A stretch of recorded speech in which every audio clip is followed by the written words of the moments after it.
என்னங்கடா என்ட்ரியே பயங்கரமா இருக்கேன்னு பாக்குறீங்களா? இது ஒரு பெரிய கதை. முடிஞ்ச அளவுக்கு சின்னதா சொல்லிடுறேன். அதுக்கு முன்னாடி வெல்கம் டு மை வீடியோ. நான் 6 வயசு ஆக போறேன். டே 35. திருச்சி சூரிய உதயத்தை பார்க்கலாம்னா போற வழி சூரிய உதமாயிருச்சு. சரின்னு அடிச்சு பிடிச்சி பீச்சுக்கு போய் நண்பர்களை மீட் பண்ணா நண்பர்கள் பீச் தண்ணியில வெயிட் பண்ணிட்டு இருந்தாங்க. சரின்னு நான் கொஞ்ச நேரம் வெயிட் பண்ணிட்டு இருந்தேன். ஞாயிற்றுக்கிழமை அதுன்னு கூட பார்க்காம பீச்சில் சரியான கூட்டம். அதுக்கப்புறம் லைட்டா நானும் கால் நினைச்சிட்டு அப்படியே வீட்டு பக்கம் வண்டியை திருப்பியாச்சு. ஏன்னா இதுக்கு மேல விட்டா சூரிய சூழ்நிலை அடிக்க ஆரம்பிச்சிடும். அப்படியே வீட்டில் போய் காலை சாப்பாடை முடிச்சுட்டு வீட்டுக்கு மேலதான் ஃபிளைட் டேக் ஆஃப் ஆகும். அதை கொஞ்சம் வேடிக்கை பார்த்து அப்படியே நம்ம வீட்டு பக்கம் திரும்பியாச்சு. வீட்டுக்கு வந்து சரியான டயர்டு. சரின்னு ஃப்ரெஷ் ஆயிட்டு வந்து கொஞ்சம் எடிட்டிங் வேலை இருந்துச்சு, அதை பார்த்துட்டு இருந்தேன். அப்பதான் நம்ம மண்டையில ஒரு அபூர்வ யோசனை உதயாச்சு. ஏன் நம்ம மத்தியானம் ரன்னிங் போக கூடாதுன்னு.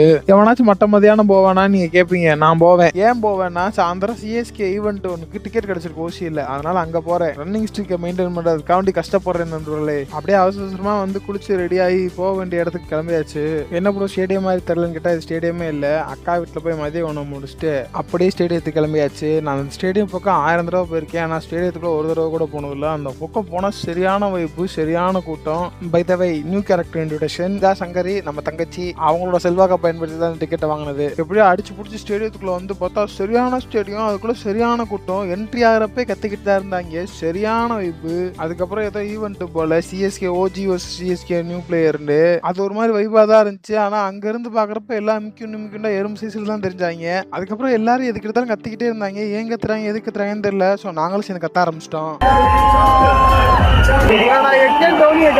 இந்த மாதிரி தான் இருந்துச்சு நிலமை. அங்கே ஸ்டோரேஜ் என்ன டோனி பிராவோ மேத்யூ இன்னும் நிறைய பேர் இருந்தாங்க. ஆனால் யாருமே என் கண்ணுக்கு தெரியல. எல்லாமே அந்த எலிட் ஸ்கின்ல தான் பார்த்தேன். நார்மல் கனெல்லாம் பார்க்க முடியல. பைனார்குள்ள எடுத்துட்டு வரணும் போல. அதை முடிச்சுட்டு என்ன பண்ணணும்னு தெரியல. அப்படியே டிஜே பாட்டு போட்டுருந்தாங்க. அதுக்கு நாங்களாம் வைப் பண்ணிட்டு இருந்தோம் தனியா. அதுவும் நம்ம பிள்ளால லெக்ஸ்ட் லீக்ல இருந்துச்சு. ஆடினே இருப்பேன் ரொம்ப நேரமா ஆடினே இருந்துச்சு. அப்படியே கத்தி கத்தி நொரடப்பா தள்ள ஆரம்பிச்சிருச்சு. நம்ம விட்டால் இவங்க விட மாட்டாங்க. என்னென்னமோ லைட் ஷோ பண்ணாங்க. அசல் கோளாறு வந்தாரு, பால் டப்பா வந்தாப்புல, யாரோ வந்தாங்க. இவங்க யாரு வந்தாலும் கத்துறாங்க. அதுக்கப்புறம் அந்த டிராஃபி அரேஞ்ச் பண்ற ஷோ வேற வந்துச்சு. எல்லா ஓஜி பிளேயரும் டிராஃபியை கொண்டு வந்தாங்க. அதுக்கும் கத்துறாங்க. சரி அப்பாடான்னு உட்காந்தா எஸ்கே என்ன வந்துட்டாப்புல. அவர் வந்து ஒரு ஸ்பீச்சை போட்டு கிரவுண்ட் ஃபுல்லா பிளாஸ்ட். இவ்வளவு நடந்து இந்த பொண்ணு அமைதியா இருக்குன்னா வந்தது பெரிய பாய் கான்சர்ட்டுக்கு. அவர் எப்படா வருவாருன்னு காத்துட்டு இருந்தா கரெக்டா வந்துட்டாரு. பெரிய பாய் வந்தோடனே ஹோல் க்ரௌடே எரப்ஷன் தான். சங்கரியால் கிளம்பி வந்த எனக்கு சங்கரியே கண்டென்ட் ஆகுன்னு தெரியாது. பாட்டு தலைவி வாசிக்க தலைவி வேற கிரகத்துக்கு போயிட்டு இருக்கா. அப்பப்போ கூட்டுக்கு வர வேண்டியதா இருந்துச்சு.